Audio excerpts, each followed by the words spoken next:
그 둘이 나눈 대화가 U2라고 그러잖아요. 예, 유동규 U1, 예. 유한기 U2, 저도 유승용입니다. U3?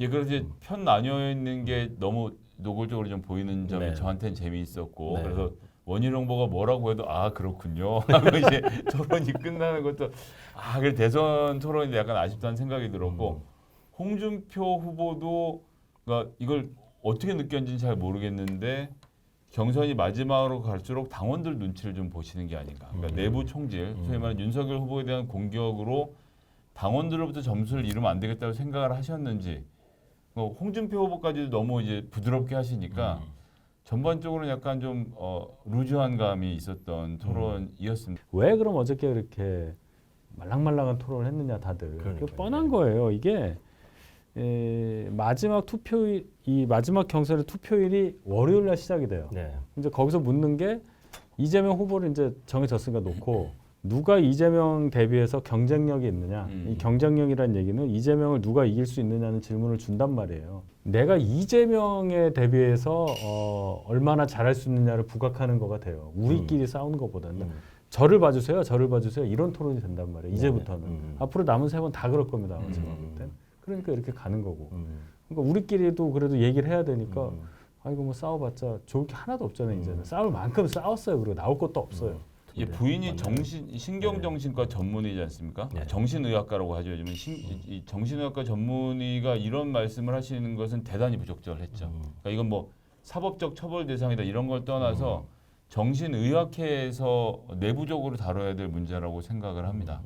왜냐하면 어쨌든 서울대 의대 나오셔서 이 정신의학을 전문으로 하시는 분이 포인팅을 딱 해서 당신은 소시오패스라고 말하면 많은 사람들이 거기에 대해서 동조를 하게 될 거 아닙니까? 그런데 이분이 그 자료를 구한 원소스가 뭐냐? 이재명 지사하고 가장 대척점에 서 있는 국민의힘의 대선 후보인 자기 남편에게 들은 이재명 지사에 대한 이야기.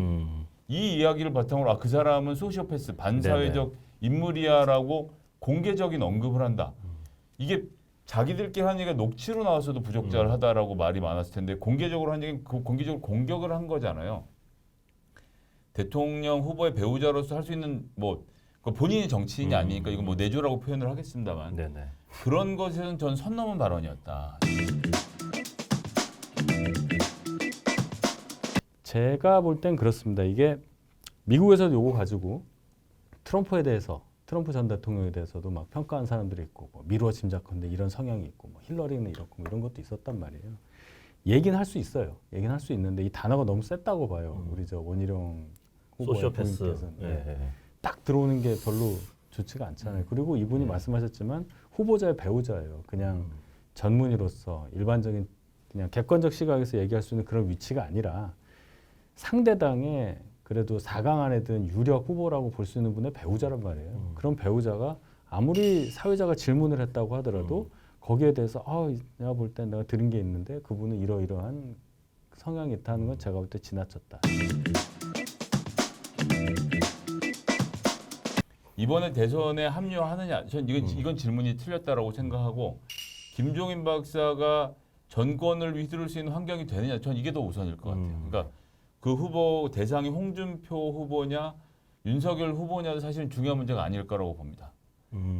내가 원하는 그림을 그릴 수 있도록 현실적인 보장을 해주는 그런 캠프라면 그런 선대본이라면 그 선대본과 같이 한다라는 그림을 생각해야 되지 않느냐. 이런 게 있습니다. 저희 당 지지층에는 뭐 강성 TK 보수사에 이런 말들이 있었대요. 김정은 비대위원장 시절에 좋아하지는 않지만 인정한다. 당의 체질을 잘 바꿔줬다. 네네네. 이런 게 있고 이분이 보세요. 2010년 이후에 전권을 갖고 그 선거를 지휘했던 것에서 다 승리를 했어요.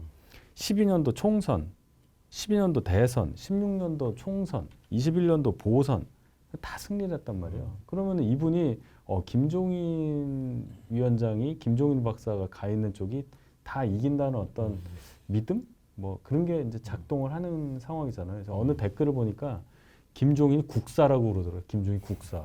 그래서 야, 이게 대단하다 생각했는데 예. 이분이 그러면은 이분이 가서 이겼다.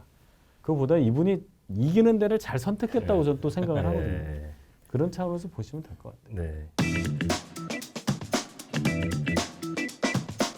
수사를 제대로 안 하고 있죠. 네. 근데 이거는 뭐 검찰이 하고 싶어도 못하는 상황이라고 네. 봐요. 자, 이건 기본적으로 이 여권은 미우나 고우나 이재명으로 갈 수밖에 없다고 결론을 내린 거예요. 그렇게 보고 그렇다면 수사에서 가장 중요한 배임 부분을 이재명 후보까지 연결이 안 되도록 하는 그 작업이 필요했다고 보고 그래서 이번에 공소장에 유동규의 혐의에서 배임을 과감히 빼는 결정을 했다. 네네네. 수사팀의 능력 문제 같아요. 제가 보니까 지금 그 수사 시점에서 시작해가지고 압수수색 들어갈 때부터 물론 뭐 검사들이 더 잘 알겠지만은 언론을 앞서서 뭔가를 해야 되는 수사기관이 언론을 네네네. 뒤쫓아간단 말이에요. 제가 지난번에도 그 말씀 드렸는데 여기에 대해서는 수사는 잘하고 있다는 얘기를 적어도 야권 입장에서 할 수가 없는 거고. PFV, AMC, 화천대 온갖 복잡한 이런 전문 용어들 난무하니까 난 모르겠으니까 수사기관이 알아서 하겠지라고 하면서 그때까지 달아올랐던 관심이 국정감사를 계기로 확 꺼졌거든요. 확 꺼지니까 수사기관으로의 취재 부담이 줄어들었고 그리고 이제 수사 내용과 관련돼서 공표가 금지돼 있기 때문에 지금 나와 있는 것이 수사의 전부다라고 할 수는 없는 것이고 내부적으로 수사를 하고 있을 것이라 있겠죠. 생각하고요.